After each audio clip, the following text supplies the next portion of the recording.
Cette émission est parrainée par Radioline, l'appli aux 60 000 radios et podcasts disponible sur les stores et depuis le site radioline.co. Bonjour. C'est moi Orson Welles. J'aime pas trop les voleurs et les fils de pute. Salut c'est Nos Ciné, votre rendez-vous avec le cinéma qui, s'il devait faire la liste des moments où dans sa vie il fut emporté par un tourbillon violent de peur panique et d'érotisme trouble, classerait certainement la conclusion du premier Alien et cette course-poursuite entre le xénomorphe et une Sigourney Weaver légèrement vêtue dans le top 3. C'est vous dire si la saga Le Mythe Alien tient une place à part dans nos petits cœurs de cinéphiles. Et vu la tournure des choses prises avec Prometheus déjà en son temps, c'est avec un peu d'effroi justifié, vous verrez, que nous attendions Alien Covenant, la suite du préquel d'Alien signé par le terrible Ridley Scott, dont on va un peu parler avant d'aborder plus largement Alien dans les grandes largeurs, avec les 5 voyageurs stellaires de la critique réunis ici à l'antenne Paris. Rafik Djoumi, salut Rafik. Salut Thomas. David Honoras, salut David. Salut Thomas. Yannick Daran, bonjour Yannick. Salut. Stéphane Moïsaki, salut Stéphane. Salut Thomas. Et Julien Dupuis, salut Julien. Bonjour. C'est Nos Ciné... Julien qui est dans une autre pièce. Ouais. C'est Nos Ciné... Ah le gars 84. Le gars Et c'est parti.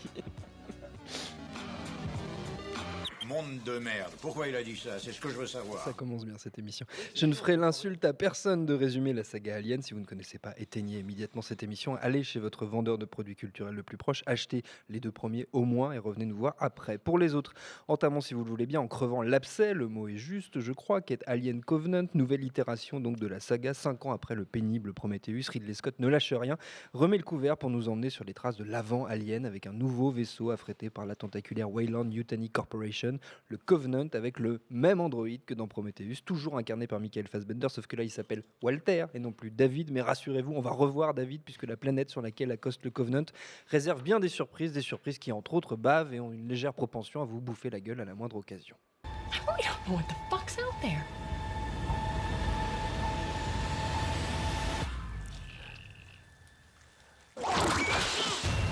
On entend les bruits de Yannick Dahan qui mange des chips par-dessus, c'est superbe.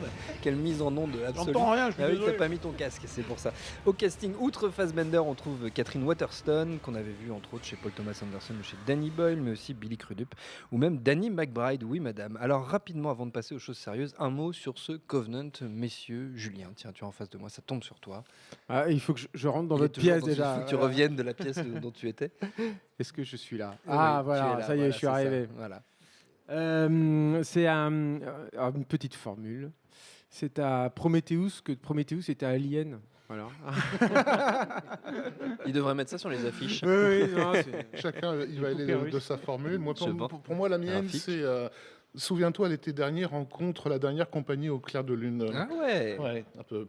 La 7e compagnie, pardon. Oui, j'avais compris, j'avais saisi la référence. Stéphane, Non, moi j'ai pas de formule. Hein. t'as pas de formule non, non. c'est- Non, non, mais attends, tu veux vraiment qu'on dise 2 mots sur le. Non, je plaisante quand je dis quelques mots. On peut développer Non, un ouais, petit peu. c'est, on va probablement parler des autres aliens après, donc du coup. On va parler des autres voilà, aliens mais après, je te le confirme. Non, mais ce que je veux dire, ce qui est étonnant, c'est que pour la première fois, j'ai l'impression dans la saga, et déjà à l'époque de Prometheus, c'est des films qui sont vraiment voulus par les studios, en fait, qui sont faits avec des largesses énormes et un vrai budget monstrueux, pas de crise sur le plateau, pas de crise avec les exécutifs, et c'est les pires films que Ridley Scott pouvait faire, quoi. J'ai un sale retour là dans mon... On a une espèce de Ouais. petit Larsen qui traîne. Et, Je pense qu'on va arrêter ça très vite.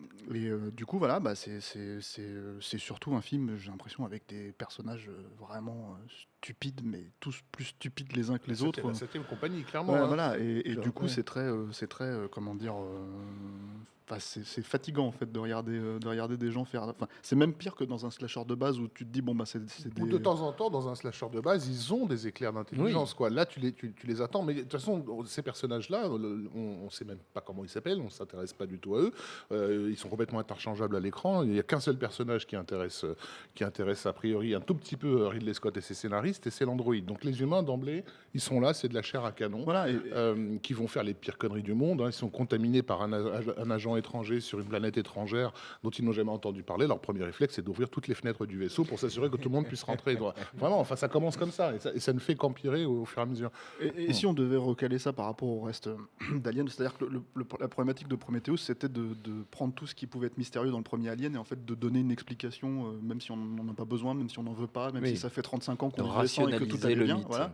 Bah, en fait, il en restait quelques-unes, une ou deux, à donner un ou deux éléments de mystère. Il te les balance, tu vois. Donc voilà. Donc moi, je pense que c'est effectivement, comme dit Julien, c'est pire que comment dire, Prometheus. Après, c'est aussi un autre truc que Ridley Scott n'avait pas fait jusque-là. Enfin, j'ai l'impression.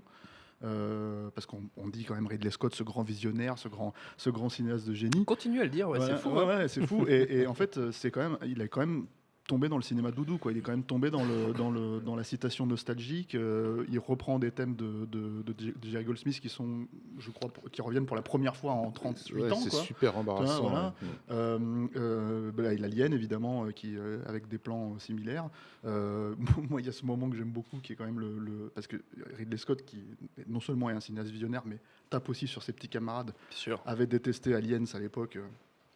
Mais il se permet littéralement de le citer dans une scène d'action à la fin sans sourciller, quoi. Mais quand il y a de la gêne, il n'y a pas de plaisir. Et tant qu'à citer James Cameron, autant refaire aussi une séquence entière d'Avatar, Voilà, c'est ça, avec aussi. une baston sur l'aile du vaisseau, qui ne sert strictement à rien, évidemment, et qui est en plus mal foutu. Mais moi, c'est surtout ce qui semble être l'incompréhension totale de ce que c'est qu'Alien. Enfin, tu es là, tu te dis, mais c'est un peu le même topo qu'on avait eu avec George Lucas à une époque. Oui, c'est exactement ça. Ça fait penser au préquel. Tu les as vus, tes propres films? On est tellement loin.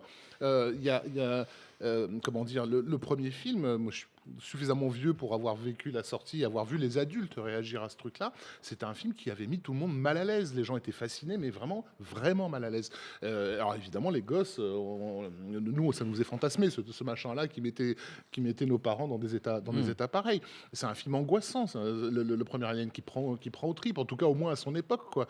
Là, on a effectivement un truc de l'ordre du slasher avec carrément des gags slapstick involontaires, une nana qui lors d'une attaque se précipite pour aller chercher un fusil et qui revient, qui se rétame la gueule sur une flaque de sang avec le bruit avec le bruit du slapstick, avec le switch, et là tu fais mais non, c'est pas possible. Enfin, c'est qu'il y a fait de Koto, il avait pas des patins roulettes sur lesquels il roulait en faisant oh là là là là, un alien derrière moi. Enfin, on est vraiment tombé à ce niveau-là.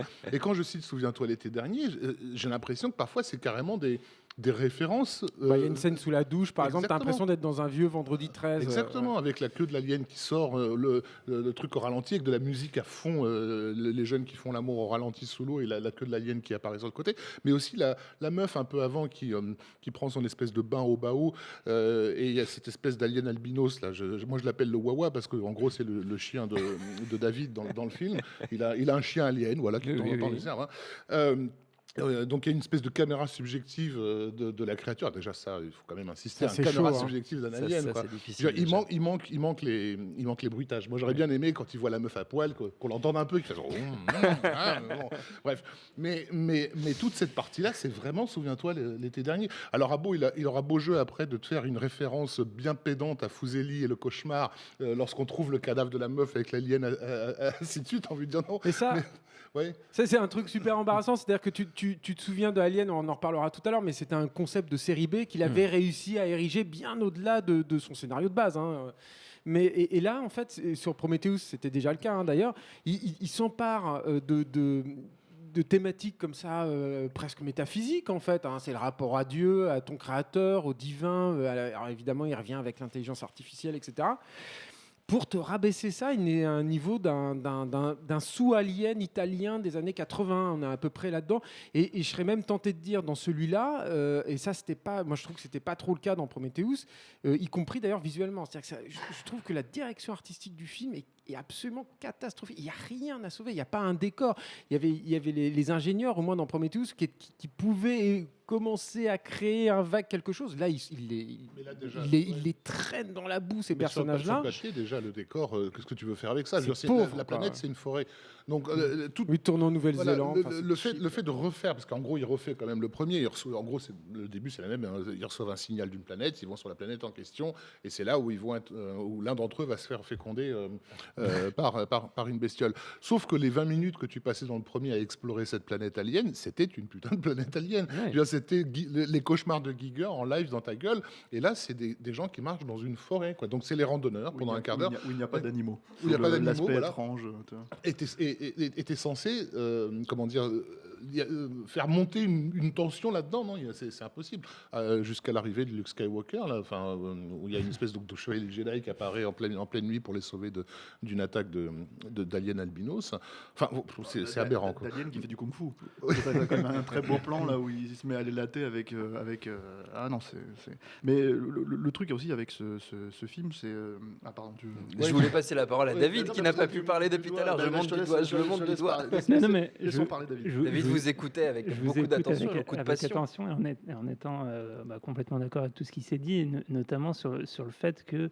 Alors moi, je précise avant, et on va en reparler un petit peu ensuite, que pour le coup, je ne suis pas si fan déjà moi-même de la saga originale. Et en même temps, je mesure la différence énorme qu'il y a entre ce qui était notamment le premier film de Ridley Scott et ce qu'on a maintenant depuis Prometheus.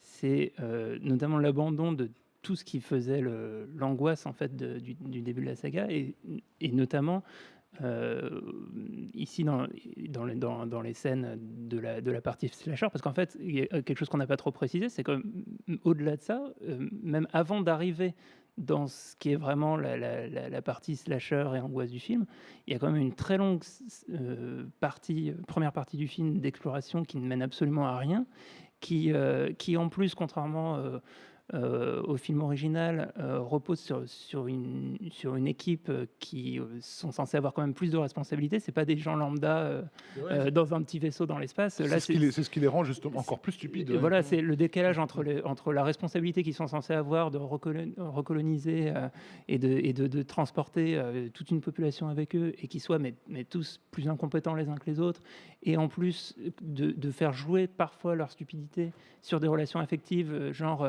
c'est ma femme, je peux plus penser à rien, il faut que j'y aille, et en fait on lui apprend qu'il est mort, et la scène d'après il est en train de danser avec sa copine. Enfin, il y a un truc qui est aberrant même dans la description des personnages et dans leur manière d'interagir. Il y a un autre problème, à mon sens, c'est dans l'utilisation des créatures qui sont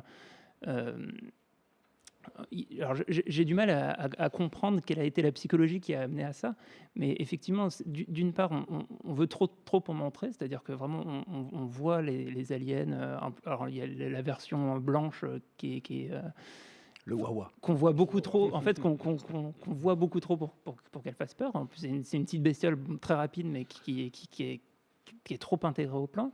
Le fait de montrer à la première personne ce que voit l'alien n'a aucun sens, et en plus rompt complètement le découpage de la scène qui à la base est totalement pompée sur le premier épisode, et on a du coup des séquences qui ne fonctionnent pas parce qu'on a l'impression que personne n'adhère à la situation, et qu'on est en fait en roue libre dans le fait de rejouer le souvenir de quelque chose qui a existé dans la première en essayant de le raccorder avec Prometheus. C'est un film qui est entre deux chaises, quoi. Et il y a quand même quelque chose, moi je vois effectivement, ça me fait penser aussi finalement au niveau de nanar ou de slasher qu'on pouvait voir dans les Aliens versus Predator, avec vraiment des personnages fantoches qui vont permettre de mettre en scène les créatures et tout ce qu'elles évoquent. Et par-dessus, il y a ce que je trouve encore plus gênant, une forme de vernis à la fois philosophique et esthétique qui je trouve sonne creux. C'est pas un vernis, en fait. Non, c'est des grumeaux. C'est-à-dire que c'est des post-it, à un moment, tout à coup, ils citent Byron, tout ça. C'est gros, c'est énorme, mais c'est pas du tout intégré au reste. Totalement incohérent aussi par rapport à... Yannick voulait faire une petite intervention. Parenthèse, parce que on l'a pas entendu Emmanuel Macron, j'ai pas vu le film, mais je suis d'accord avec tout le monde.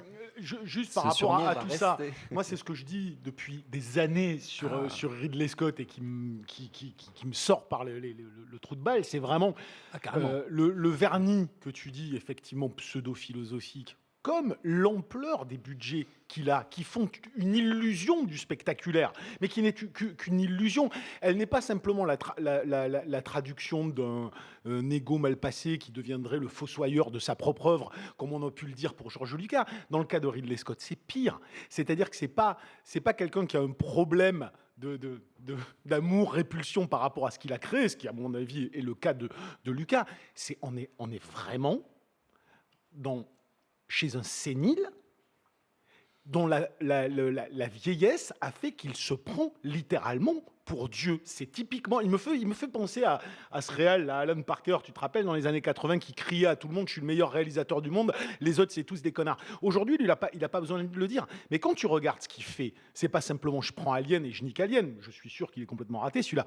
C'est regarde les films qu'il fait avant. Regarde les mythes qu'il fait. Regarde les genres qu'il aborde. Que ce soit Robin des Bois, que ce soit Gladiator, je n'ai pas besoin de dire à quoi ça fait référence. Que ce soit Exodus, j'ai pas besoin de dire à quoi ça fait référence. Le mec, il est systématiquement en train de prendre des mythes du cinéma, à défaut d'être des films référentiels, c'est des genres ou des figures mythologiques qui ont été reproduites de film en film et sur lesquelles il arrive pour dire « Attendez, je vais vous montrer comment on fait ». Et qu'est-ce qu'il fait, le bastardo? Il rationalise ces mythes. C'est ça le pire, c'est ce qu'il fait dans Exodus. Il fait la même chose, il prend les 10 plaies d'Égypte et il t'explique scientifiquement pourquoi il y a les 10 plaies d'Égypte. Il y a quelque chose de fou chez ce type. Je parle trop fort. Tu cries. Mais j'ai pas le casque, alors j'entends pas. Mais même ça, c'est pas assumé. C'est-à-dire qu'effectivement, il rationalise l'alien, ce qui est une erreur. Non, mais c'est pas assumé, mais c'est ce qu'il fait depuis des années. Sauf qu'il joue quand même sur le mystère et l'incompréhension qu'on a de cette créature. Enfin, c'est tout fait de traviole, quoi. Et surtout, ces références multiples, parce qu'effectivement, elles pleuvent, elles n'arrêtent pas. J'ai cité Fuseli tout à l'heure, mais au niveau de la peinture, il y en a comme ça des tonnes. Surtout qu'elles n'ont aucun sens par rapport à ce qui est en train de se produire. C'est-à-dire que tout le travail esthétique du premier film, qui était bourré de références à des objets classiques, n'apparaissait pas comme des références, parce que ça infusait organiquement dans ce que le film était en train de raconter. Bravo Yann. Voilà. Il l'a dit, ça lui sort par le trou de balle. C'était Ridley Scott. C'est un alien blanc, si vous vous demandez. Termine, Rafik, s'il te plaît. Et là, donc, je sais pas si la responsabilité doit être portée sur ces scénaristes, mais ils y vont carrément à la tempête de Shakespeare. Donc, grosso merdo, c'est le personnage de David dans le film, c'est Prospero qui est sur son île et qui fait ses créatures.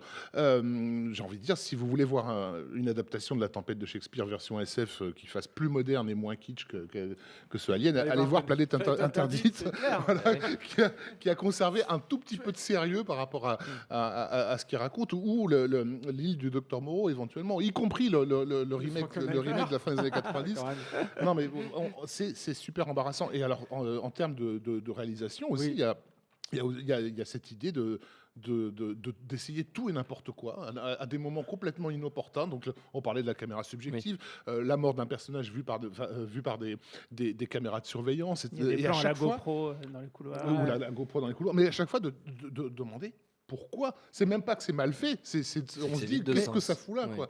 En plus, il récupère des scènes il récupère des plans de son frère, en fait. Il y a notamment le gunfight, c'est pas un gunfight en l'occurrence dans Alien Covenant, mais dans le gunfight à la fin de True Romance, en fait, où les mecs tirent dans les coussins avec les plumes en suspension. En fait, il refait ce truc-là avec le truc terraformé à la fin, où en fait ça brouille les premiers plans, l'avant-plan, en fait, pour les spectateurs.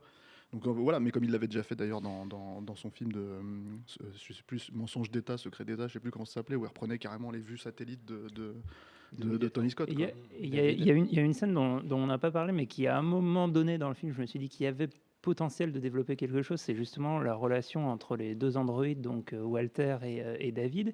Et il y a une scène pour moi, qui n'a rien à voir avec le reste du film, mais qui en soi est intéressante, où ils se rencontrent tous les deux.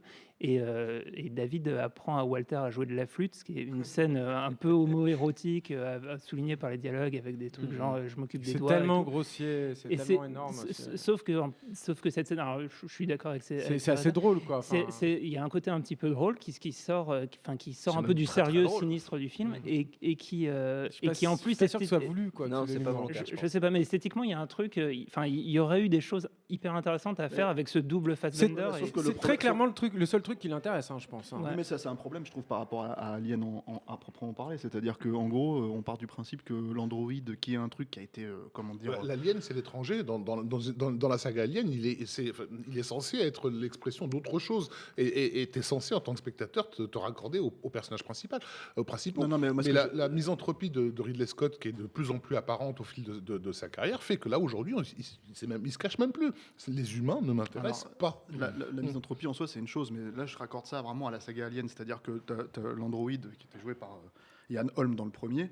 c'était pas c'était un ennemi, mais un ennemi par dessin en fait. C'est-à-dire que là, en fait, ça devient, et dans la suite, Bishop, c'est devenu un allié. En fait, il y a beaucoup de retournements avec l'Android. Il y a une façon de l'utiliser. Et là, en fait, il en fait carrément le truc principal, l'idée même, en fait, effectivement, tu parlais de sa misanthropie, mais l'idée même, en fait, qu'il faut que ça fasse partie intégrante d'Alien et qu'on l'utilise, en fait, à dessein. Et ça, c'est un problème, en fait. C'est-à-dire on change de film, en fait. L'Alien est une expression du divin. Et après, on arrête sur Covenant. L'Alien est une expression du divin, et si tu places par-dessus une création humaine, enfin, c'est ridicule. Tu tues ton monstre, quoi. Moi, je voulais juste dire peut-être un mot, parce que ça peut peut-être permettre en plus d'enchaîner un peu plus facilement sur la saga, sur le côté artisan de Ridley Scott. C'est-à-dire qu'on est quand même, quand on met en regard à la fois Alien, le 8e passager et celui-ci, et ça c'est des faits très, très objectifs, je pense, on est face à un mec qui luttait contre le studio pour avoir plus de temps, à qui le studio a coupé le courant à la fin parce qu'il est revenu retourner tous les plans de maquette qui ne lui convenaient pas parce que c'était Brian Johnson qui les tournait et que le mec venait de 2001, enfin surtout de Cosmos 1999 qui était une école très particulière de filmer les plans de maquette, très clean, etc. Et lui, il voulait pas ça, donc il a tout retourné. Il s'est battu avec le studio pour faire ça. Il était de notoriété publique que le mec il prenait un temps fabuleux pour faire ses plans, y compris sur Legend, jusqu'à Legend en tout cas. Et là, on est face à un mec qui est un shooter mais un vrai cochon. Et il s'en vante. C'est-à-dire qu'il y a des déclarations dans Empire où le mec, il te dit « Ah non, moi, je prends la première ou la deuxième prise.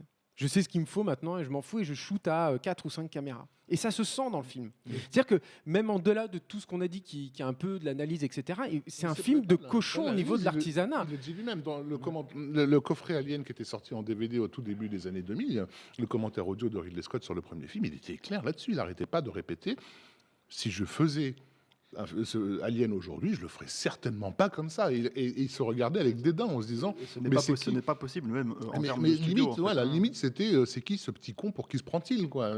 Effectivement, il avait le souvenir, comme tu dis, du soin. Il n'était pas possesseur du premier film entre guillemets, parce que je vous entends parler l'Alien c'est l'étranger, l'Alien c'est Dieu, tout ça c'est vrai sur un sens mythologique, on y voit, mais faut pas oublier que moi c'est ça qui me choque le plus, non, vu le système des studios ça me choque pas, mais les 3 premiers Aliens, le Alien c'est quand même une bite. C'était quand même pensé comme ça par Geiger. C'est quand même l'incarnation de l'objet phallique dans lequel une meuf en culotte va se fighter. J'aime pas le psychologisme de bazar, mais Giger, ils ont été le chercher pour ça. Ils sont allés le chercher pour ça. Donc je veux dire, il y a cet élément-là de départ. Il y avait un travail, mais ça on va revenir. On va revenir dessus, mais un travail psychanalytique qui était évident. Il y a un travail psychanalytique évident sur le premier, qu'ont parfaitement compris et Cameron et Fincher derrière. Alors je vais essayer de parler plus doucement, apparemment j'arrache les... non mais je veux dire, Cameron passe de la nana victime, il te fait quand même... L'ennemi cette fois c'est quand même la société matriarcale, c'est la maman d'Afrique du Nord si tu veux, la biatch dans Alien, c'est Marthe Villalonga quoi. Et dans le 3, elle se fight contre elle-même fondamentalement. Il y a tout un truc sur la maternité, tout un truc sur le féminisme qui est fondamental. Évidemment que c'est pas quelque chose qu'il faut aller traiter forcément dans Prometheus, mais c'est tout le problème de Prometheus et c'est je pense probablement tout le problème de Alien Covenant, c'est au bout d'un moment qu'est-ce qu'on raconte. Ces films-là étaient complètement marqués par surtout ça. Ces films-là allaient t'amener à cette thématique exactement. Au niveau sensoriel et comment dire instinctif. On te mettait pas ça dans la gueule. Oui, là, on parle d'un film qui débute. Non, mais ce que je veux dire, c'est que si tu passes sur autre chose, change de thématique, pose-toi des questions, ne prends pas des gimmicks. Alien Covenant débute par une scène de dialogue qui te pose les enjeux entre guillemets, multiples guillemets, métaphysiques. Ouais. Donc on en parle entre personnages, basiquement dans un décor blanc, hein, on est à la limite du champ contre champ. Donc voilà de quoi le film il va parler. Et ensuite, donc, c'est du slasher pendant 1h30 avec éventuellement le souvenir qu'on a. Mais en réalité, ça parle de ça. Et on le voit dans tous ces critiques qui n'osent pas défoncer le film. Parce qu'a priori, ça serait du Ridley Scott, ça serait du intelligent, etc.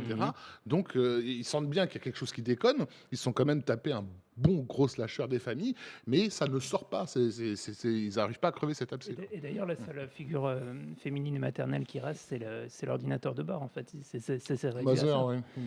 Donc effectivement, toute cette thématique a été évacuée, quoi. Non, mais moi, ça ne me gêne pas qu'elle soit évacuée. C'est juste que tu comprends l'essence d'une saga, et si tu dois faire autre chose, tu pars sur une thématique qui ou crée des correspondances, ou est neuve. Tu n'essayes pas juste d'en ressortir des éléments narratifs ou scénaristiques ou visuels à la con.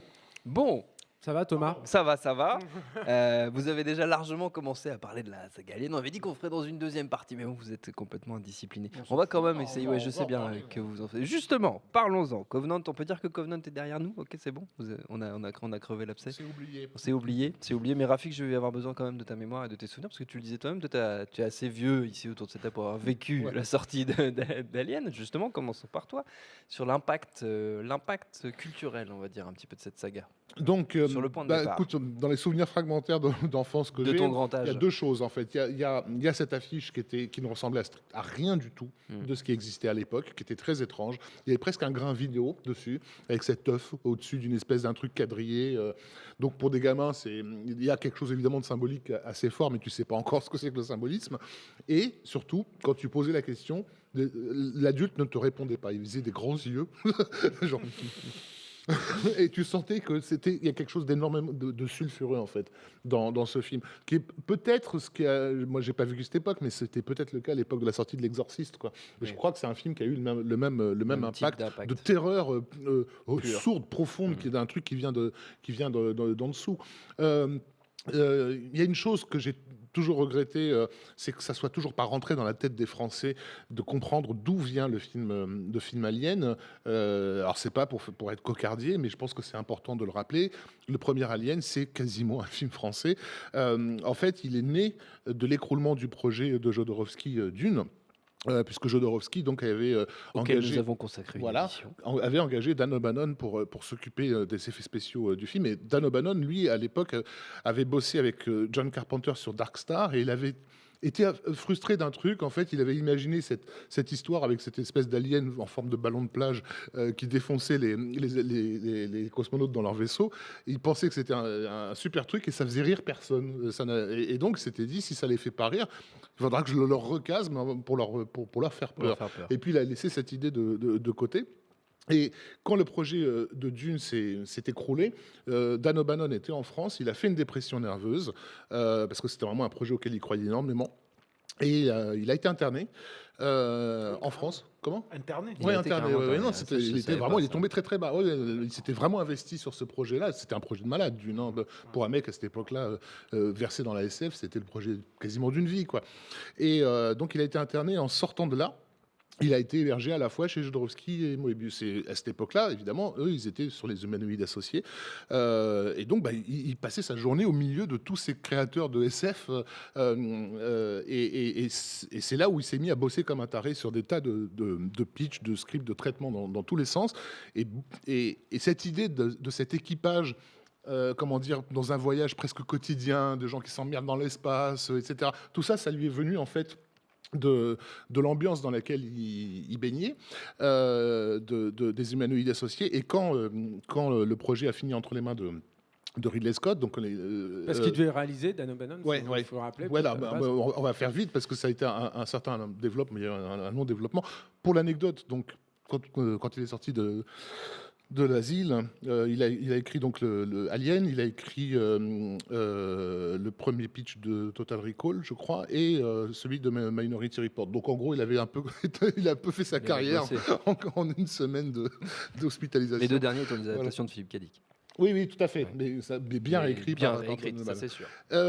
Et donc voilà, plus tard, quand le projet est arrivé entre les mains de Ridley Scott, en fait, Ridley Scott venait en France à la rencontre d'O'Bannon, et c'est Jean-Pierre Dionnet, je crois, qui a fait visiter... Non, c'est pas Dionnet, c'est Druillet qui a emmené Ridley Scott à une expo de Giger, en lui disant, tiens, si tu cherches quelqu'un pour ton truc, pour ton tu film, devrais, voilà. Voilà, Giger qui avait déjà été approché par Jodorowsky qui avait travaillé sur Dune, pour Dune, qui avait fait des croquis, dont certains croquis qu'on retrouve dans la planète Alien, quoi.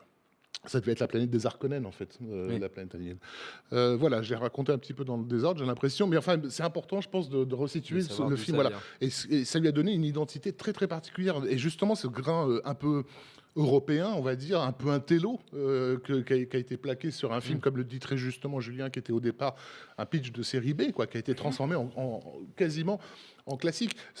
J'ai pas le souvenir d'un film à l'époque qui aurait été regardé avec condescendance, par exemple, par par la critique, évidemment, elle n'aimait pas parce que c'était violent, parce que c'était de l'horreur, mais il n'y avait pas la condescendance qui habituellement accompagne ces films-là. Mais ça restait quand même un projet de série B. Et je pense que Dan O'Bannon, y compris dans ce qu'il a fait, dans les réalisations qu'il a fait derrière, je pense que c'est un mec qui était attaché à ça. Oui. Et d'ailleurs, lui, il a commandé, quand il a commencé à travailler en tant que réalisateur sur le film, il a commandé des premiers designs, etc. Et quand tu les vois, c'est très très loin de ce que le film allait devenir. Et je pense que c'est ça aussi qui est fascinant chez Alien, c'est que ça fait partie quand même, je trouve, des rares exemples, enfin, je trouve personnellement, c'est que même si c'est larvé dans le scénario, c'est un vrai film de designer. C'est-à-dire que le sens, toute la portée en fait du film vient en très grande partie de son design en fait. Et cette idée notamment de confronter cet univers très cartésien, très carré, designé notamment par des gens comme Ron Cobb, à une créature qui est tout l'opposé de ça.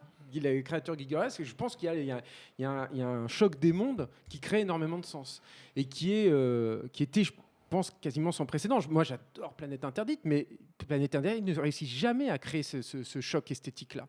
Et Alien crée un choc à partir du moment où le Nostromo se pose sur la planète. Il y a un choc plastique là qui tout à coup te renvoie à des choses extrêmement profondes.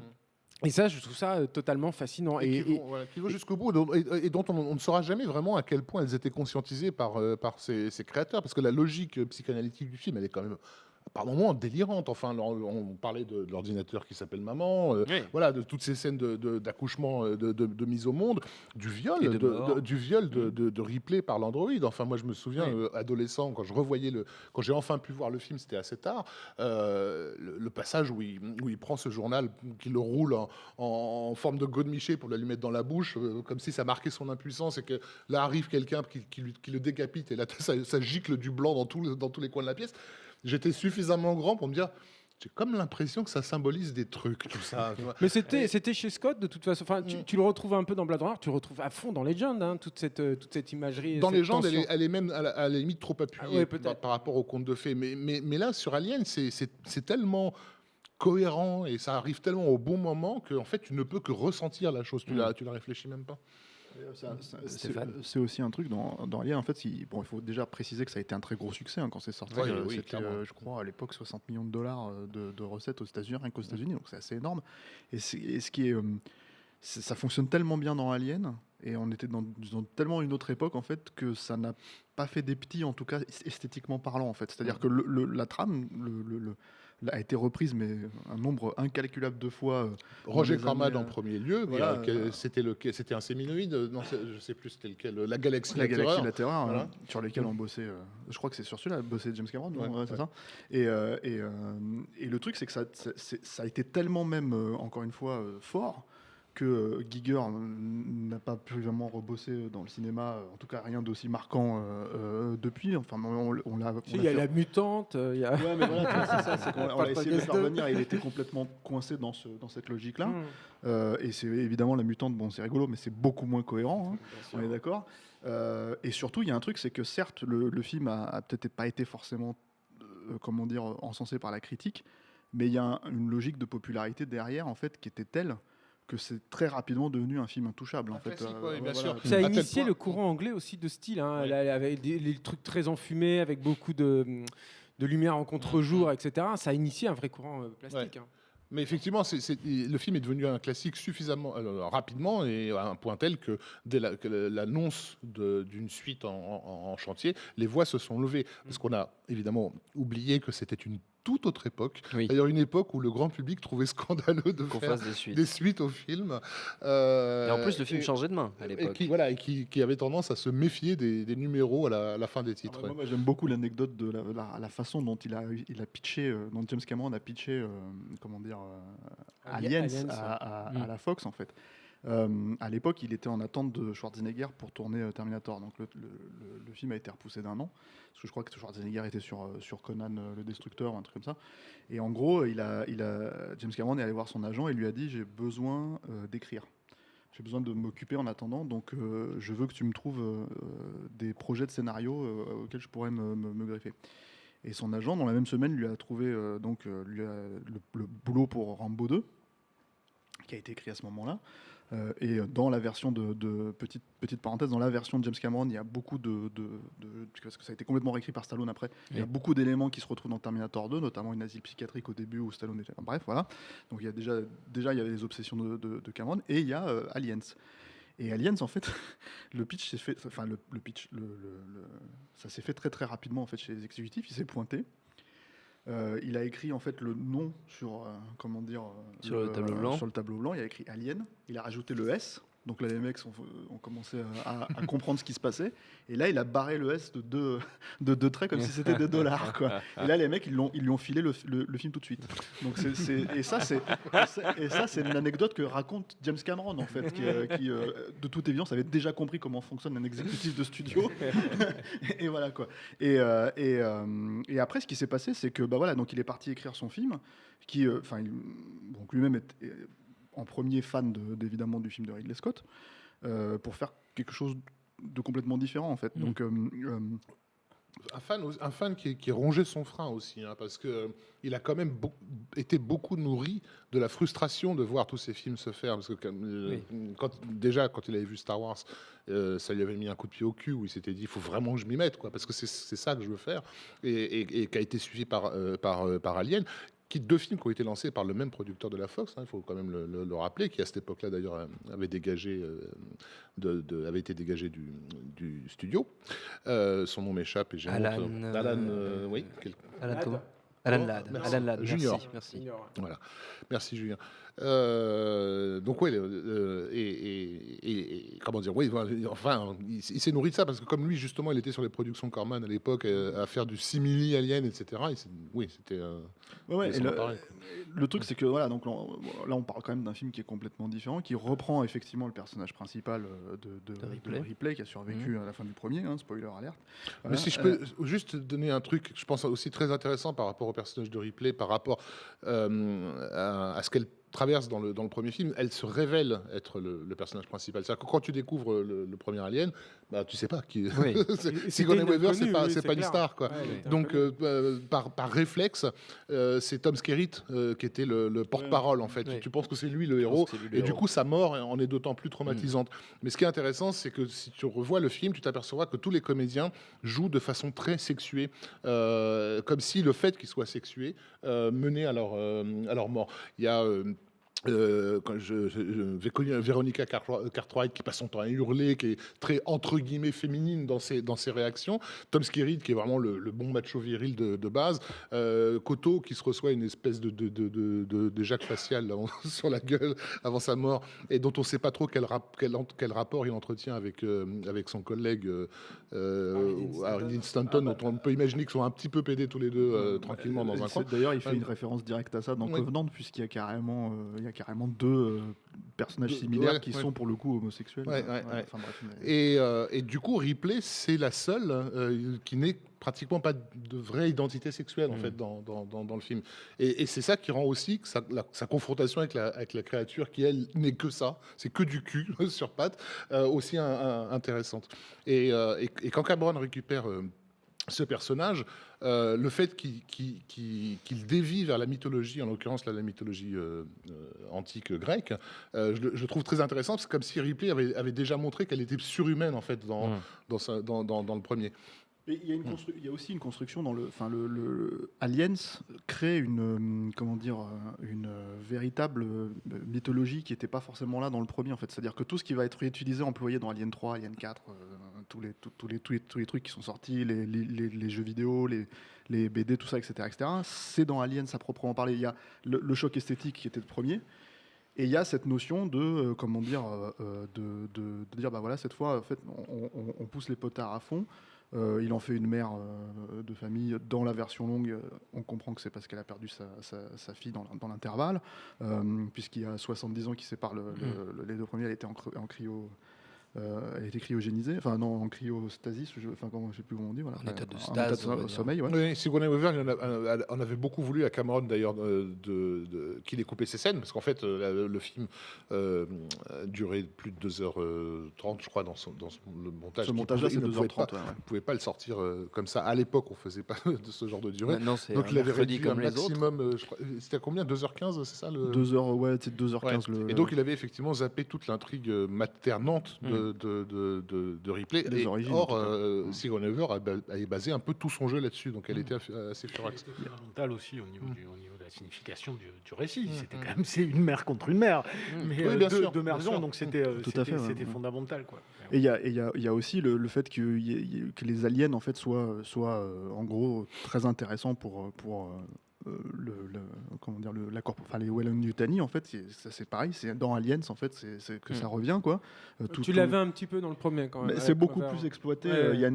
C'est carrément la raison d'aller les chercher en fait. Donc voilà. Et puis il y a, moi je trouve ce formidable film d'action au milieu quoi. Oui. Cette allégorie du Vietnam dans l'espace fait par par un Canadien, parce qu'il faut vraiment rappeler que James Cameron est Canadien, il n'est pas américain. Quoi. Un pacifiste fasciné par les armes. Voilà, et voilà, donc t'as pour moi un film qui en plus, alors, il y a, plein de petits éléments comme ça, où tu vois le génie de James Cameron à proprement parler, quoi. Il invente des armes que certains armuriers lui ont dit, mais tu devrais breveter ça, et lui il disait, je m'en branle, enfin, ça sert à rien. Par exemple, dans Aliens, il y a il y a ce fusil. Il y a ce fusil en fait où il a mis une caméra dessus. Ah oui. Et en fait, c'est un truc qui n'existait pas. Et les armuriers ont dit, mais c'est génial, il faut que tu fasses breveter ça. On va fabriquer, on va se faire du pognon. Ils disaient non, je m'en branle. Puis les espèces de bras Steadicam qu'ils ont pour porter leur gun aussi, ont fait école. Mais ouais. Et il faut préciser un truc en fait, c'est que bon, le film pour moi, il ressort comme une évidence en fait, et il s'inscrit totalement dans le cinéma de James Cameron, dans la continuité de Terminator. Ce qui n'était vraiment pas gagné, hein, parce qu'encore une fois, à la veille de sa sortie, c'était voilà, la sortie du film. Le film a été un carton. Hein, clairement, ce qu'il avait annoncé au producteur exécutif, c'est totalement produit, surtout aux États-Unis, quoi. Où vraiment là, pour le coup, ça a été le voilà. Puis mais ils avaient une tagline qui était géniale. Ouais, quand tu This time it's war, quoi. Tu vois, cette fois, c'est la guerre, quoi. Mais il y en a qui ne lui pardonnaient pas d'avoir à ce point trahi l'esprit du premier mais film. je crois pas si bien dire, c'est carrément son équipe sur le plateau, en fait, qui lui en a carrément voulu. C'était parce que ça a été tourné en Angleterre, donc il n'y avait que des fans du film de Ridley Scott, parce que c'est là, en fait, effectivement, où le film, dans l'intervalle entre les 7 ans, en fait, qui séparent les deux films, est devenu un vrai classique. Donc déjà, les gens ne comprenaient pas qu'on fasse une espèce de simili Rambo. Pour eux, c'était le mec... Terminator n'était pas encore sorti à l'époque où il a commencé à tourner. Donc en Angleterre, les gens ne l'avaient pas vu. Donc personne ne savait quel était le réel talent à proprement parler de James Cameron. C'était le mec qui avait fait Piranha 2, s'il l'avait vu, ou écrit Rambo 2. Et le deuxième truc, c'est que c'est un film qui a été fait, contrairement à ce qu'on dit maintenant, contrairement à ce que fait James Cameron maintenant, qui a budget illimité, etc. C'est un film qui a été fait sur un budget très très serré pour ce qu'il y a à l'écran. En fait, c'est un film qui a coûté très rapidement. 15, c'est ça le pire. C'est un film qui a coûté 15 millions. Qui, du coup, ne faisait pas peur parce qu'à l'époque, Universal était rassuré parce qu'effectivement, le budget d'Alien, c'était pas. Fox, non, je parle d'Universal, la concurrente de Fox, parce qu'ils avaient donc Aliens qui était en concurrence avec leur gros film de l'année qui lui coûtait $30 millions, qui était Howard the Duck. Et j'étais sûr. Voilà, J'étais sûr. Plus les chemins mènent à Howard the Duck. Et ils étaient d'autant plus rassurés qu'effectivement la Fox n'avait déboursé que 15 petits millions pour Aliens. L'histoire leur a donné raison, voilà. encore une fois. Et c'est pareil, il y a des éléments en fait très spécifiques qui sont très représentatifs d'Aliens. Par exemple, la musique de James Horner, c'est pareil, ça tient presque du petit miracle parce que en gros, c'est Cameron et Horner qui se sont foutus sur la gueule en fait à l'époque sur les 3 dernières semaines. La musique qui a été écrite en catastrophe. En 3 semaines. Parce que c'est une reprise d'un score qu'il avait fait pour Humanoids from the Deep pour Roger Corman. En fait, bon, ça c'est à part, mais Horner a réutilisé des tas de choses qu'il avait fait pour Corman parce qu'il considérait que c'était un peu du gâchis. C'était un peu donner de la confiture au cochon. Et il a bien fait parce que sur Aliens, c'est ça. Non seulement il a bien fait, puis ça doit être le morceau final de Aliens. Ça a dû être le plus utilisé dans les bandes annonces des 10 années suivantes. C'était hallucinant. Le morceau Countdown a été utilisé pratiquement pour toutes les années 90. Et je rebondis là-dessus, juste par rapport à ce que disait Steph, et c'est vrai qu'il faut quand même insister là-dessus, au-delà de la thématique, au-delà de toutes les anecdotes, c'est quand même un film qui a posé des standards en termes de mise en scène de l'action, de rythmique de l'action, de scénographie de l'action, qui sont encore aujourd'hui, pour moi, sur certaines scènes, inégalées. Les types, ils essayent de faire la même chose, ils n'y arrivent pas. Il n'y a que McTiernan, quelques années après, qui a révélé au monde qu'il avait sa signature à lui. Mais depuis Aliens, on n'a jamais presque fait aussi bien en termes d'action. C'était le premier film, à ma connaissance, le premier gros film de studio en Dolby SR. Donc l'utilisation des infrabasses était tout à fait nouvelle. Ça a l'air de rien encore aujourd'hui, parce qu'on est habitué à ça, mais l'ouverture du film avec cette espèce de rayon qui traverse la pièce, donc déjà c'était impressionnant. Et la porte aussi, la grosse porte métallique qui tombe avec un bon stom comme ça. T'avais jamais entendu ces sonorités-là. Il en a beaucoup joué. C'est un film dont l'influence est irradiée en plus partout. C'est-à-dire que même quand on aime la japanimation et le cinéma japonais en général, ils ne se sont toujours pas remis, je pense, d'Aliens. C'est un film qui a eu un impact là-bas énorme, et surtout les le premier vrai combat de mecha qu'on ait pu voir dans un film américain. Et le jeu vidéo, clairement, le jeu vidéo, c'est énormément inspiré d'Aliens, quoi. Et le jeu vidéo, c'est inspiré d'Aliens. Je pense que Cameron a toujours eu un regard là-dessus. Il faut mesurer juste un petit truc quand même. Le fight de mecha, on n'avait juste jamais vu. C'est quelque chose qui est fondateur du jeu vidéo, comme d'ailleurs après Avatar ce sera beaucoup inspiré des Final Fantasy et des films japonais en termes d'imagerie. Mais ce truc-là, il est fondamental. C'est comme si le mec t'avait dit d'un coup je prends du Bruce Lee, mais je le fous avec un alien et une meuf dans un exosquelette. On n'avait jamais vu un truc pareil, quoi. Chose qu'il a lu.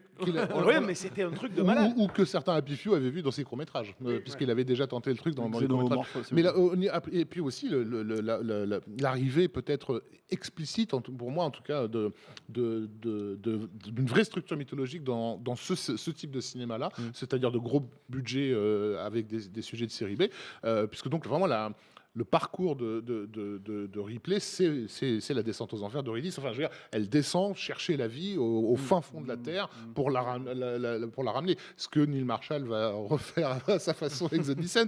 Mais c'est vraiment... on a peu de films, même comment dire, des films intéressants comme La planète des vampires de Bava dans les années 60 et tout, qui essayaient un petit peu de s'approcher de ces thématiques mythologiques, ne le faisaient pas avec une telle évidence que ce qu'Alien nous propose. Je voudrais qu'on entende un peu la voix de la discorde autour de cette table, qui est celle de David Honora, qui se cache depuis tout à l'heure sous la table. Non, pas de discorde, parce qu'en plus, moi, le fait que je reste un peu en retrait de cette saga, c'est vraiment des raisons purement personnelles et en fait liées à l'esthétique du film dont on a parlé. En fait, moi, tout simplement, c'est bizarre à dire, je l'ai déjà dit dans nos ciné sous les cris de honte et de haine. Les crachats, on peut le dire. En fait, presque je ne vois pas le film. En fait, pour moi, le Alien a un traitement de l'image qui est trop sombre, qui fait que je ne vois pas c'est un problème ophtalmologique. Non, mais c'est vrai en plus. Et du coup, et du coup, ça. Il faut pas mettre des lunettes de soleil quand on regarde des films, tu sais. On te l'a déjà dit. Ça a lancé tout un courant esthétique. Mais tu l'as revu avec le Blu-ray? Et j'ai revu, non, j'ai pas revu. Il la bouche pleine de raisins. Non, mais c'est parce que moi j'ai vu. Je peux comprendre en fait sa problématique, parce que c'est un film qui a été très très mal diffusé en France en et j'ai VHS, jamais vu au cinéma. En VHS, en DVD.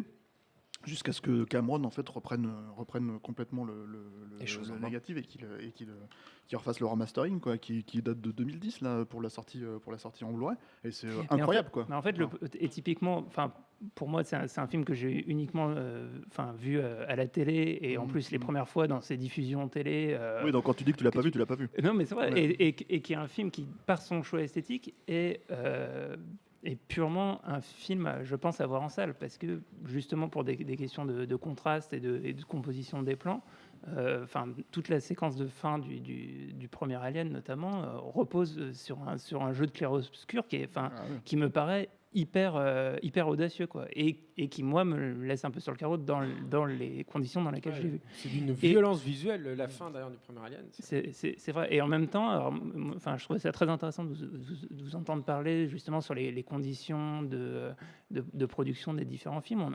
On peut même aller enchaîner sur le troisième et sur ce que ça a été pour Fincher. Là, c'était carrément cataclysmique. C'est quand même assez intéressant, justement, après tout ce qu'on a dit sur ce que fait Ridley Scott depuis qu'il a repris la saga, de voir que les deux premiers et les trois premiers films, en tout cas, ont été réalisés dans des conditions de fort conflit entre le réalisateur et le studio, et qui, en fait, sont aussi des films qui ont révélé des cinéastes. Et là-dessus, il faut rendre un peu hommage à David Giller et Walter Hill, qui ont quand même assuré à ce que des voix particulières se fassent entendre. Et puis, il y avait cette idée que chaque film allait porter l'empreinte de celui qui le réalise, qui est à peu près en contradiction totale avec ce qu'on vit ces dernières années. Voilà. Oui, c'est des chestbusters, chaque film, c'est des naissances dans la douleur qui tuent le précédent. Et d'ailleurs, en général, Ridley Scott, il déteste Alien. James Cameron n'aime pas du tout Alien 3. Il s'est même foutu sur la gueule avec David Fincher au sujet du sort qu'il réserve à Newt sur Alien 3.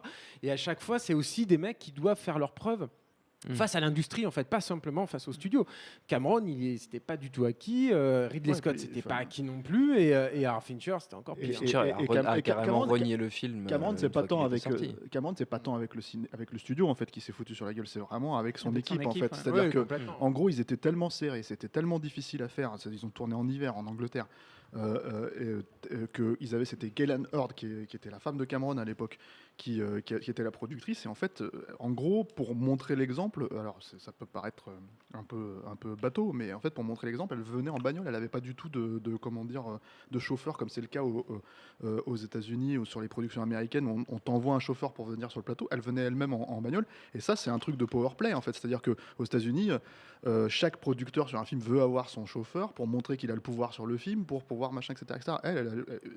En fait, ils ont fait le film vraiment. Alors, je suis désolé pour le terme, mais un peu comme des prolos, quoi. Vraiment, ils s'y sont vraiment allés. Compter les centimes, bien sûr. Et puis il a viré son acteur principal. Enfin bref. Alien 3. Voilà. Donc c'est un film. On était arrivé à Alien 3 enfin, et on revient. Mais du coup, c'est un film qui est complètement miraculeux. C'est un film qui a cartonné quand il est sorti en salle. Il a fait 90 millions de dollars, je crois, à l'époque, ce qui est monstrueux dans les années 80. Et là, d'un seul coup, la Fox s'est dit, mais là, il faut vraiment faire Alien 3. C'est-à-dire qu'il n'y a pas eu de questionnement sur qu'est-ce qu'on fait. Alors il y a eu un questionnement, il n'y a pas eu de questionnement sur l'idée de faire Alien 3, il y a eu un questionnement sur comment on va faire Alien 3, parce que le problème, c'est qu'en fait, alors là, on parle quand même d'un film qui a été repris par je ne sais pas combien de cinéastes. Il y a eu John McTiernan. Non, mais ça, alors McTiernan. Non, il était cité. Vincent Ward, oui, c'est le plus connu, le plus développé. Le plus bossé. En fait, tu as Vincent Ward qui est un cinéaste un peu oublié. McTiernan, c'était avant Vincent Ward, dans mon souvenir. En fait, McTiernan, pour moi, je crois qu'il était le projet sur Terre. En fait, ils avaient annoncé que dans le 3, ils arriveraient sur Terre. On avait entendu parler de McTiernan, et ensuite il y avait une news comme quoi non, finalement ce serait pas sur Terre, ce serait dans une prison dans l'espace. C'était comme ça que ça avait avancé. Et après il y a eu ce projet complètement dingue. Alors Vincent Ward, c'est ça. Il y a l'idée de faire une prison planète, qui était déjà en fait dans le projet de Vincent Ward, sauf que c'était une prison planète en bois, entièrement en bois. Donc ce qui est un truc complètement déjà visuellement, et qui explorait une autre facette de la SF, comme d'ailleurs Scott l'avait fait et Cameron l'avait fait. C'était fascinant. Et déjà, tu avais déjà donc des moines en fait qui recueillaient l'alien et qui en faisaient pour eux c'était un dieu en fait. Oui.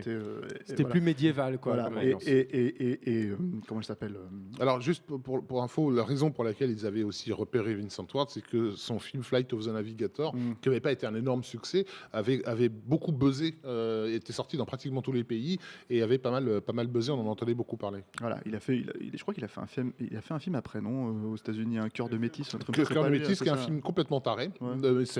On va pas en parler, mais non, mais qui vaut le coup parce que avec Anne Parillo, c'est ça. Il explique bien ce qu'est que Vincent Ward, et moi je l'ai toujours appelé comme ça. Je dis un fou qui est attaché qui est trop attaché au boulet qu'il retient au sol. C'est-à-dire qu'en fait, c'est un mec qui est complètement taré, donc entre guillemets génial, et qui passe son temps à essayer d'éviter d'être taré et génial pour être le plus normal possible. C'est cette normalité qui le plombe en fait, quoi. Et je dis pas de bêtises, c'est lui qui a réalisé ce film avec Robin Williams. Tout à fait, au-delà au-delà de nos rêves, qui est pareil, qui est exactement typiquement ce que je viens de dire. Mais ça qui a des ça visions ressemblait de plus en surréalistes. plus à un sketch des inconnus, votre truc, hein, les garçons. Je vous laisse continuer, mais Attends, tu me laisses continuer, tout va bien. on peut retourner à Alien 3. Donc l'idée d'Alien 3, c'est qu'il y avait cette chose-là, et Ripley arrivait au milieu, comment dire, de cette maison de fous, en fait, de tous ces moines, de tous ces moines qui voyaient en l'alien comment dire, une figure messianique. voilà.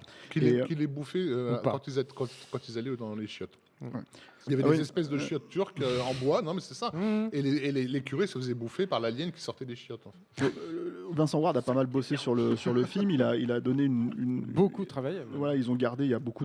Si on cherche un peu, si on tape sur internet, on trouve quelques dessins. Dans les bonus d'Alien 3. Ah oui, c'est vrai, bonus. C'est d'accord. fascinant.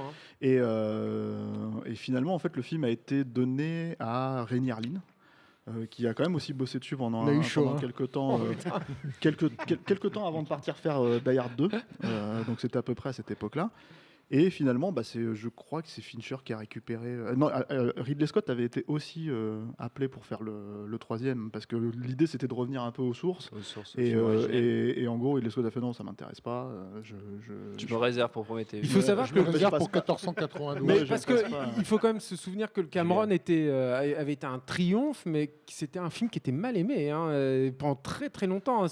Maintenant c'est un film. C'est un film qui fait l'unanimité aujourd'hui. Mais pendant très longtemps, c'était considéré comme un truc de gros bourrin. En gros, c'était un peu concon, quoi. C'était Rambo 2. En fait, Alien, c'est Rambo 2. On définit vraiment cette époque. La scission entre la critique et le public, c'était vraiment les deux emblèmes, quoi. Donc du coup, le truc avec Alien 3, c'est que arrive David Fincher, qui est ce petit génie du clip, qui avait déjà fait. Alors bon, il y avait, je crois à l'époque, c'était quoi? Il avait fait Vogue pour Madonna. Pas encore. Il avait fait 90, Billy Idol et les Woman. Ouais, il n'avait pas fait encore le Michael Jackson. Non, il ça l'a fait après. Je sais plus. Et puis beaucoup de pubs. On savait aussi à peu près quand on suit. Enfin, moi, j'avais entendu dire qu'il avait bossé déjà à ILM et qu'il avait été un des plus jeunes employés d'ILM, donc la société d'effets spéciaux de George Lucas, et qu'il après, j'ai compris ce qu'il faisait. En fait, il shootait les matte paintings en fait là-bas. Sur le Retour du Jedi. Sur le Retour du Jedi, ce qui demande un savoir-faire monstrueux et un sens de la photographie, une connaissance des pellicules, des lentilles, etc. Assez monstrueux. C'était étonnant de voir qu'un jeune mec comme ça avait débuté dans le métier avec un poste pareil, quoi. Et à l'époque, il avait 28 ans, donc sur Alien 3. Très jeune. Et en gros, ce qui lui a filé le job, en fait, même s'il y a eu beaucoup de problèmes après sur le plateau, c'est que en gros, tout de go en fait, à une réunion d'exécutifs avec Sigourney Weaver, il lui a dit moi, je vous vois comme ça, je veux que vous rasiez le crâne, et à la fin, vous crevez. Ouais. Et donc, t'as Sigourney Weaver qui a été complètement scotché par le pitch, quoi. Ouais. Voilà. Et en guise de déjà, non, dans le Vincent Ward, non. C'est possible, mais le truc, c'est qu'il y avait... Sachant qu'elle avait un souci aussi avec le fait d'être typecastée Alien, en fait. Elle pensait que c'était, à tort, je pense, mais elle pensait que ça pouvait être mauvais pour sa carrière. À l'époque, elle essayait au maximum de se retrouver dans des comédies, comment ça s'appelait cette merde, Legal Eagles, là oui, elle a fait Working Girl. Working Girl, bien sûr, SOS Fantôme. Enfin, elle essayait plutôt d'aller dans une direction très éloignée du personnage de Ripley, si possible un peu plus sexuée, un peu plus séduisante, etc.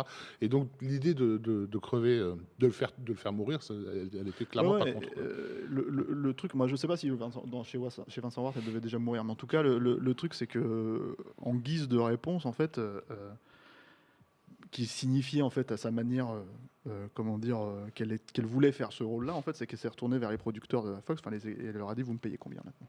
Ouais. Et en gros, c'était une manière de dire je suis derrière ce mec-là et maintenant il va falloir casquer parce que je suis là, effectivement la star d'Alien et voilà. Et le truc, c'est que... Ah, vas-y. Non, je voulais juste dire, Raph a parlé des deux producteurs tout à l'heure pour leur acuité, enfin leur pression sur certains des choix de réel, mais il faut aussi tirer son chapeau à Sigourney Weaver, parce que non seulement c'est son charisme et son talent, parce que pour moi c'est une actrice monumentale, Sigourney Weaver, qui ont porté la franchise, mais c'est aussi une nénette qui est restée derrière ses réalisateurs. elle était derrière James Cameron. C'était pas évident, je pense, d'être derrière James Cameron pendant Aliens 2, parce qu'y compris James Cameron et y compris David Fincher, on va probablement en reparler, étaient aussi eux-mêmes des personnalités, on va dire, fortes, qui étaient compliquées à suivre et à comprendre pour une équipe technique. Voilà. Donc il y a comment dire, donc effectivement il y a la volonté avec Alien 3 de faire un retour aux sources, quoi, en fait. Ouais. Donc on revient à un seul alien et non pas plusieurs aliens. Comment dire, il y a c'est un film très sombre là encore. Voilà, c'est une austérité. Quand tu revois le film aujourd'hui, tu vois clairement comment dire le David Fincher, comment dire de l'avenir, quoi. C'est celui de Seven et des autres films. Et après, de bien d'autres. Voilà. Non, mais tu vois, j'ai failli citer des trucs style Panic Room, alors je me suis retenu, mais non, le réalisateur de Seven en tout cas.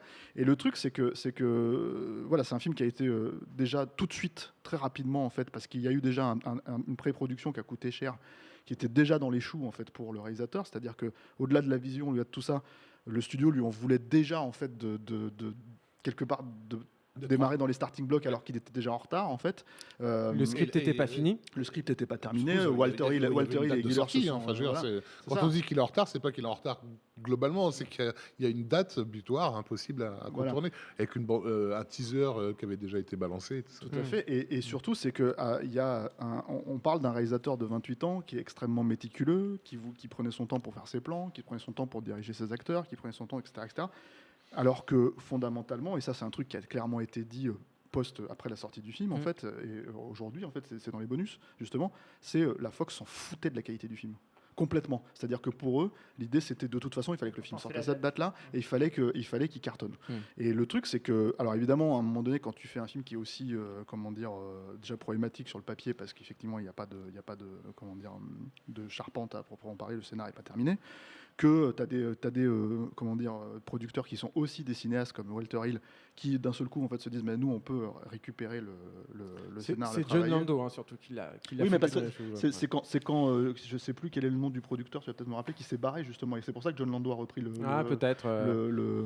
Mais c'est Giler, je crois, justement qui à un moment donné a lâché l'affaire parce que le film prenait une telle tournure qu'il a fait un nervous breakdown sur le plateau et qu'il est rentré en fait, parce que encore une fois ça se tournait en Angleterre. Et alors le gros coup du sort en fait qui a bien planté David Fincher, c'est que 6-8 mois avant la sortie du film, il y a un cliché qui sort sur comment dire dans les tabloïds anglais d'un paparazzi en fait qui montre en fait qui démontre en fait que le truc qui devait rester caché du film, que Sigourney Weaver est engrossé par l'alien.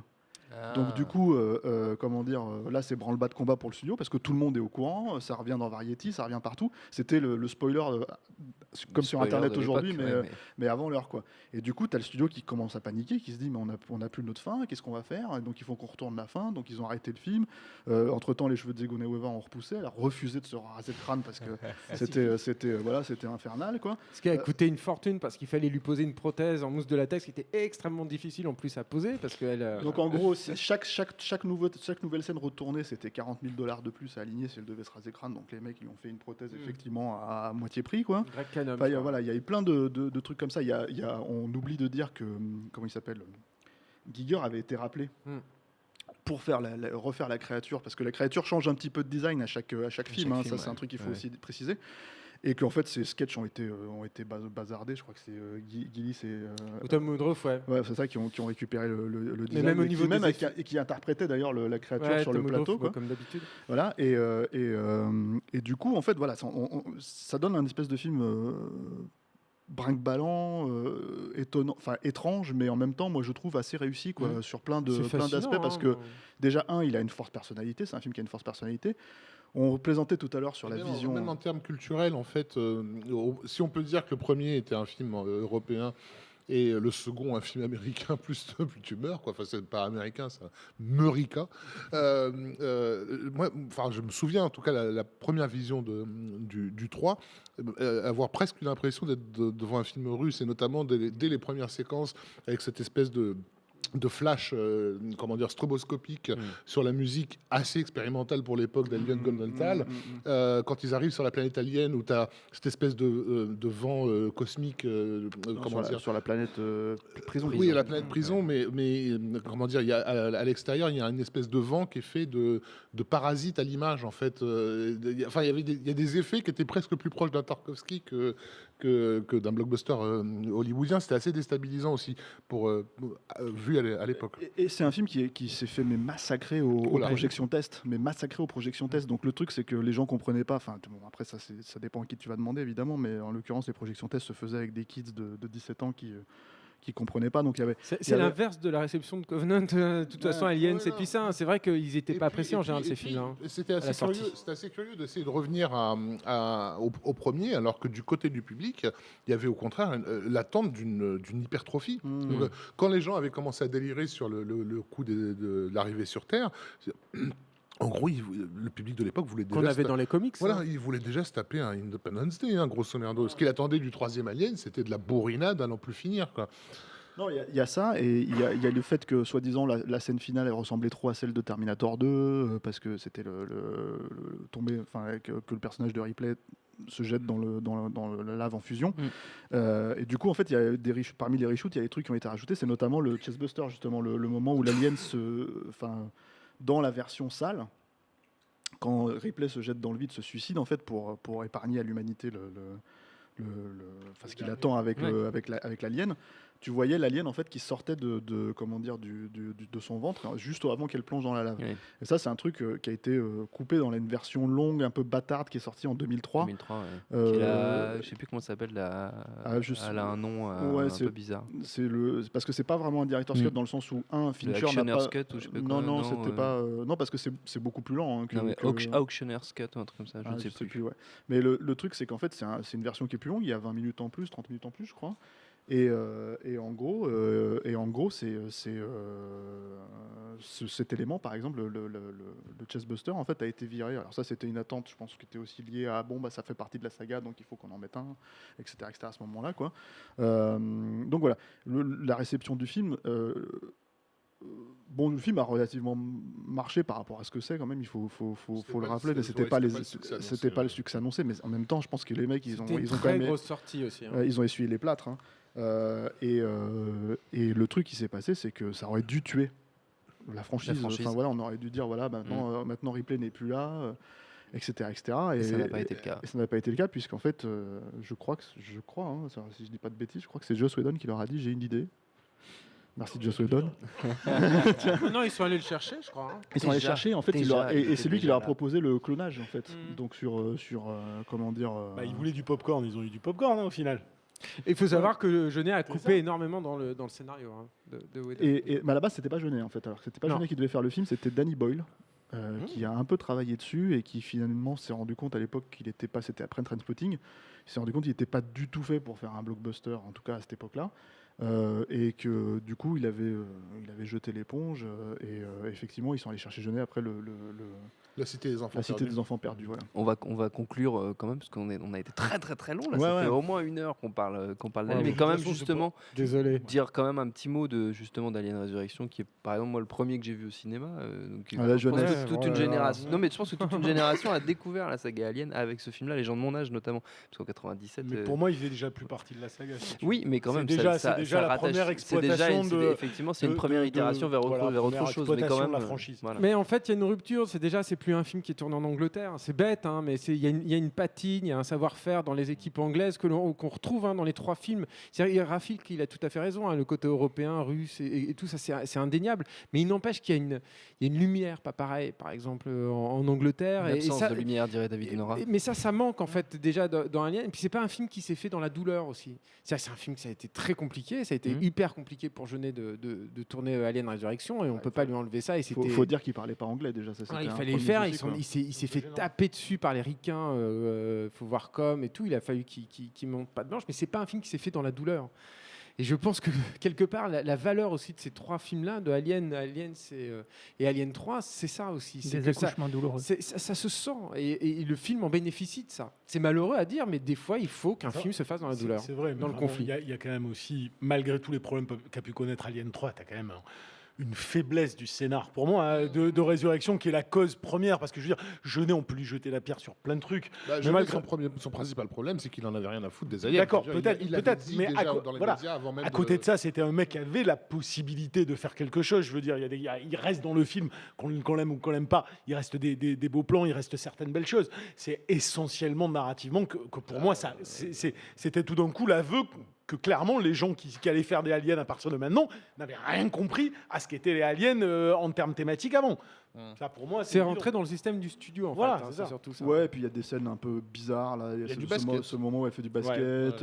Enfin, ces Oui, mais espèces t'as de d'autres moments un peu- t'as d'autres moments un peu vislards qui sont il y a une intéressants séquence aussi. qui à l'époque, une ou deux séquences qui effectivement à l'époque pouvaient surprendre, qui est par leur peut-être pas le côté un peu gore ou violent, la découverte des clones ratés, ça c'était quand même une séquence qui fonctionnait, et le sadisme entretenu vis-à-vis des aliens aussi, qui était pas mal. Sur ça, je jette pas tout dedans, mais le scénario. La façon dont Koji filmait les aliens aussi, on y va pour voir les aliens aussi, voir les aliens. C'était chouette, ça. Une scène sous-marine assez dégueulasse. voilà, Avec non, les mais, c'était aussi les débuts c'était les d'addition premiers de l'image de synthèse. les effets numériques là. Ouais, j'ai pas revu Ils le étaient film, hein, contraints de depuis bosser l'époque, avec une boîte. Mais c'est un film étonnant parce qu'en fait c'est un film qui bon, moi je me rappelle que j'avais trouvé ça correct la première fois que je l'ai vu, puis en fait quand j'ai revu le film je me suis dit mais c'est pas possible, en fait ça tient pas du tout debout. Puis il y a le final, d'un point de vue mythologique aussi, enfin c'est quand même l'arrivée du grand albinos qu'on va se retaper d'accord, mais ensuite. il a raison sur ce côté. Enfin, je veux dire, là on les regarde en détail, mais première fois que tu vois le film, tu t'en prends plein la gueule. Je veux dire, c'était devenu un blockbuster, mais c'est ce qu'on dit aujourd'hui. À la sortie américaine, il y avait un micro-trottoir donc d'adolescents qui sortaient de la salle, et ils étaient tous unanimes. Ils disaient, c'est pas le meilleur Alien, mais au moins c'est pas Alien 3. Mais là c'est pareil, c'est encore un film qui a, je pense, quelque part saboté la franchise, parce que je pense que Fox s'est dit bon bah on peut ça sert pas, en fait, c'est rentré dans le système. Et en gros il y avait pendant longtemps, il y a eu des développements sur AVP, Alien vs Predator, qui ont donné les films qu'on connaît avec le Paul Anderson et puis le film des deux frangins Strauss qui est une catastrophe atomique, quoi, mais à faire passer le premier AVP pour un classique, quoi. Et non, mais le 2 c'est carrément hallucinant, quoi.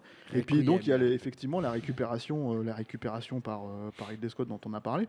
Et ce qui est malheureux en fait, c'est que donc tu as cette espèce de parce que j'aimerais quand même dire un petit mot là-dessus, c'est que je pense que, enfin, il y a Neil Blomkamp qui avait plus ou moins annoncé il y a 2 ans qu'il voulait essayer de faire une espèce de Alien 2.5 en fait, qui était une suite. Qui serait toujours dans les tuyaux. Alors non, justement parce que. C'est fini. Ridley l'a tué. C'est triste. Bah, voilà, c'est ça. En fait, de le truc qui s'est passé, c'est que Ridley Scott a décidé de reprendre donc du coup la franchise à son nom, de s'associer définitivement dessus, et donc de donner une direction. Il y aura probablement un 3e. Prometheus, on va il va en comme faire ça. 3 ou 4, je crois. Voilà, et il faut qu'il se dépêche parce qu'il a quand même 80 ans. Mais il ne peut pas mourir, c'est Dieu. Ah non, il ne peut pas mourir. Non, mais c'est drôle parce qu'on dit toujours putain, George Miller 70 ans, Mad Max 4, tu vois, là, putain, Ridley Scott 80 ans. Ça commence à se voir. Alien Covenant, tu vois. Et le truc, c'est que du coup, voilà, c'est cet éventuel. Alors, je sais que ça aurait pu être un film doudou, on va dire le Aliens de Blomkamp, mais ça reste pour moi un cinéaste qui a une patine propre à lui. On peut reprocher pas mal de choses à son écriture, à ce genre de choses, etc. Mais voilà, c'est un vrai amateur de SF, c'est super important. Et qui, à mon avis, n'aurait pas fait une bête suite d'Aliens, en fait, justement. Donc c'est un peu dommage que ça soit dans la logique de l'origine. Voilà, de la même manière que Alien Covenant est une bête préquelle du Alien, tu vois, qui a été refaite 1 million de fois en fait avant, quoi. Et la boucle est bouclée. Je rappelle qu'Alien Covenant, magnifique Stéphane, c'était pas fait exprès du tout. Je rappelle qu'Alien Covenant donc est au cinéma en ce moment, que si vous voulez vous faire votre propre avis, le mieux c'est encore d'y aller ou de re-regarder les 3 premiers Aliens, c'est aussi très bien. Ou d'aller redécouvrir Mutant Aquatique en Liberté, Léviathan, et tous ces films de monstres bien meilleurs qu'Alien Covenant. Tous les Bruno Mattei aussi qui reprennent carrément le nom, Alien. Voilà, tout ça. Alien 3 italien. Vous pouvez faire tout ça. On avait dit qu'on faisait pas de reco à la fin de cette émission parce qu'elle était trop longue, mais vous l'avez fait quand même. Notre temps est écoulé. Merci à tous les 5. Merci à Clément à la technique. Merci à l'antenne Paris pour l'accueil. Rendez-vous sur notre site nosciné.com pour retrouver toutes nos émissions qui ne font pas toute une heure, le programme des prochaines, les dates d'enregistrement en public si vous voulez venir nous voir. Info à retrouver aussi sur binge.audio, le site de notre réseau de podcast Binge Audio. Si vous nous écoutez grâce à iTunes, faites-nous plaisir à peu de frais en laissant un commentaire et surtout en nous donnant tout un tas d'étoiles. Ça n'a l'air de rien, mais ça nous aide. Un grand merci d'avance et on vous dit à très vite. Rosebud